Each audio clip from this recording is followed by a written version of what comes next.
Good morning guys. Nakakuluan ko na ito guys. Pinirito muna yan kanina. Ayun, pinakupsan. Sa sariling mantika. Bago ko nilagay yung bawang at sibuyas. Tapos nilagyan ko tubig at toyo at asin. At ito, pinakuluan na.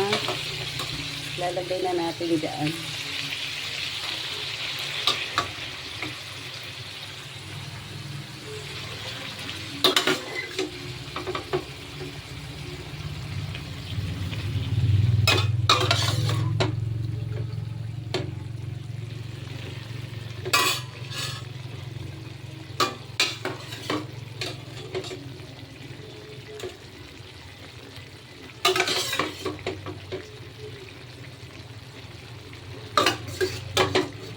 3 minutes lang dagway ning gipabukalan niya kay ako namang gihango kay gipabukalan pa pud ning usa kay isang burner lang guys ang gumagana yun, wala na ayaw na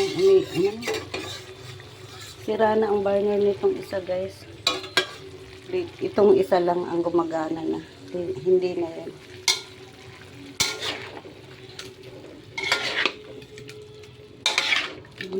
Yan, okay na yan guys. Hindi na natin iluluto mabuti ulit kasi luto na siya.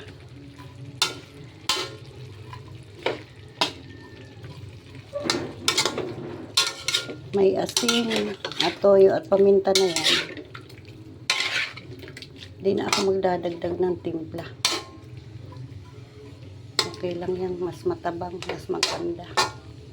Para hindi umalat. Yung gipalit ni mong pork akong pakupsan. Shout out sa anak kong binata, siya ang bumili nito guys.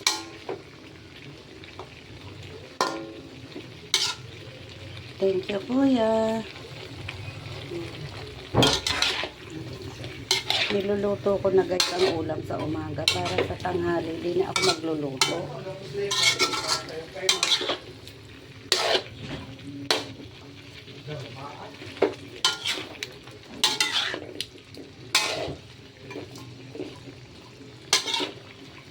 Okay na yan guys. Thank you sa panonood. Pero mas masarap ito kung may oyster sauce. Kaso lang wala. Shout out. Hindi ko yun sponsor. Okay. Mas maganda kung wala ng sabaw nga ano. Tuyo-tuyo naman na siya. At yung pork. Luto na yan.